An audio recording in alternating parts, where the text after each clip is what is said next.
Christmas Eve, Floss Tube. It's a little dark here. It's not actually any later than I've been filming, but it's been raining off and on all day today, which is probably about as seasonal weather as we're going to get. So I just have a quick recording here because a couple of the things that I wanted to show you I'm just going to tack on to the end of the video. So first off, let's start with the tea. For once, it's not burning me, because I've reheated it probably 2 or 3 times today. It's been that kind of day. This is from Tea Source. This was a Minneapolis tea blender, I guess, that we liked very much when we lived in the Twin Cities. And this is hazelnut orange, which isn't typically a black, sorry, it's not technically a Christmas tea. Wow, words.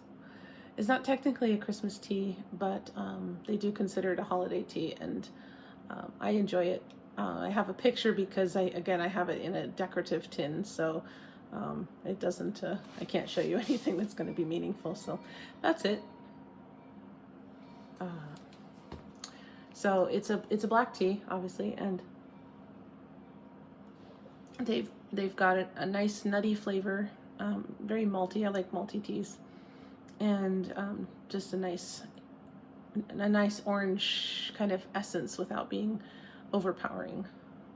So it's just very nice. It's kind of like eating a dessert. So anyway, so that's the tea. It's getting cold, actually. So I'll hurry up and record and reheat it again for the 4th time, maybe. I've been busy. I had to go to the grocery store today because, of course, I did. And then I had to send Kent back because there was something that I forgot. And I've been making pies and cranberry sauce. And so, yeah, I'm just stealing a minute here. We usually open our presents on Christmas Eve. So I just finished wrapping presents and I'm in my PJs. We're going to have some soup here in a little bit, listen to some music, and open presents. So my first chance to sit down and relax, and then I can be relaxed for the rest of the day, hopefully. So, let's see. The book, the reading that I have for you is actually a poem. A lot of people love J.R.R. Tolkien and the Lord of the Rings books, but they don't know that he wrote a Christmas poem. So I managed to find the poem on the internet, having been illustrated by somebody, I think using Canva or something like that. And so I made a little video of it with me reading it on a voiceover. I'm sorry if it's maybe bad voice quality. I had to use my headphones because my computer audio doesn't work, which some of you guys at the Jingle Ball may have noticed. But anyway, so I'll put that on the end of the video. So that's the story for today. And let's do our music. Choir music again, but I will put the recording underneath. Eric Whitacre is a well-known choir composer, modern choir composer, and he's very well known for his atmospheric compositions, lots of very close harmony, just very shimmering sort of music. And he asked someone, or maybe he found, I don't quite remember, but he found this poem and set it to music, or he asked someone to write the poem for him and set it to music. Basically, it means light of gold, or golden light. So it fits his music, very shimmery, and it's definitely a Christmas song. So maybe I'll put the words. Oh, okay, here, the note in the composer, and I can read to you the poem, actually. Edward Esch had written it in English, and then so Eric Whitacre wanted to translate it into Latin because it's nicer to sing, fits the harmonies better. So here is the English poem. Light, warm and heavy as pure gold, and the angels sing softly to the newborn baby. And so then when you hear the recording, though, they're singing in Latin, but it's very shimmery and lovely and very, very nice.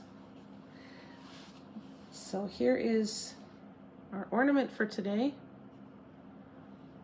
This is a little crochet angel someone gave me back probably when I was in my early teens. I had this idea that I was going to collect angels, and I didn't realize that you don't tell people that you're going to collect something, because then they give you all kinds of things that maybe aren't really your style, but it's the topic.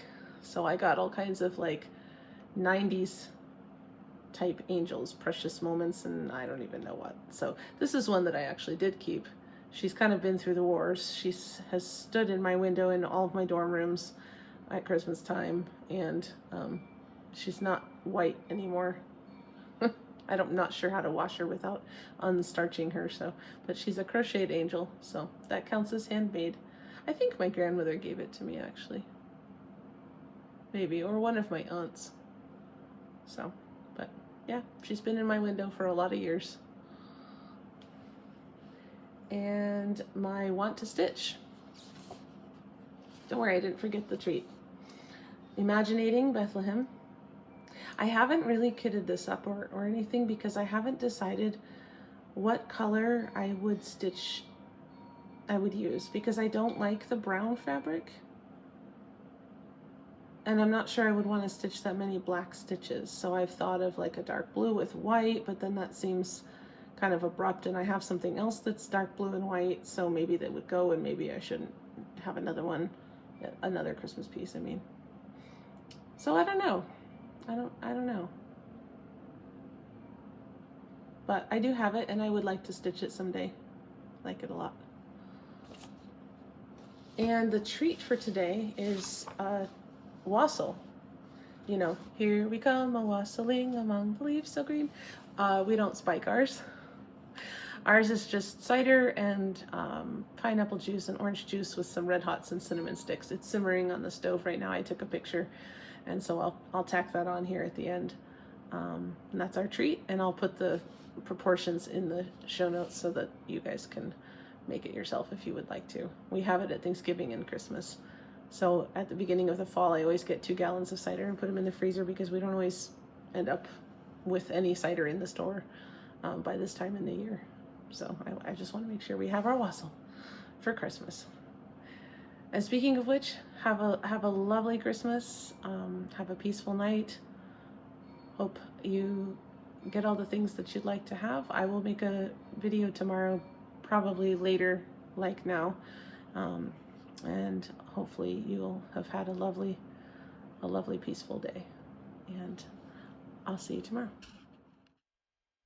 Noel, a Christmas poem by J.R.R. Tolkien, illustrated by Luke Ellington. Grim was the world, and grey last night. The moon and stars were fled. The hall was dark, without song or light. The fires were fallen dead. The wind in the trees was like to the sea, and over the mountain's teeth it whistled bitter cold and free, as a sword leapt from its sheath. The Lord of Snows upreared his head, his mantle long and pale upon the bitter blast was spread, and hung over hill and dale. The world was blind, the boughs were bent, all ways and paths were wild. Then the veil of cloud apart was rent, and here was born a child. The ancient dome of heaven sheer was pricked with distant light. A star came shining, white and clear, alone above the night. In the dale of dark, in that hour of birth, one voice on a sudden sang. Then all the bells in heaven and earth together at midnight rang. Mary sang in this world below. They heard her song arise o'er mist and over mountain snow to the walls of paradise. And the tongue of many bells was stirred in heaven's towers to ring, when the voice of mortal maid was heard, that was mother of heaven's king. Glad is the world and fair this night, with stars about its head, and the hall is filled with laughter and light, and fires are burning red. The bells of paradise now ring with bells of Christendom, and Gloria, Gloria, we will sing that God on earth is come. Noel, Noel, God with us.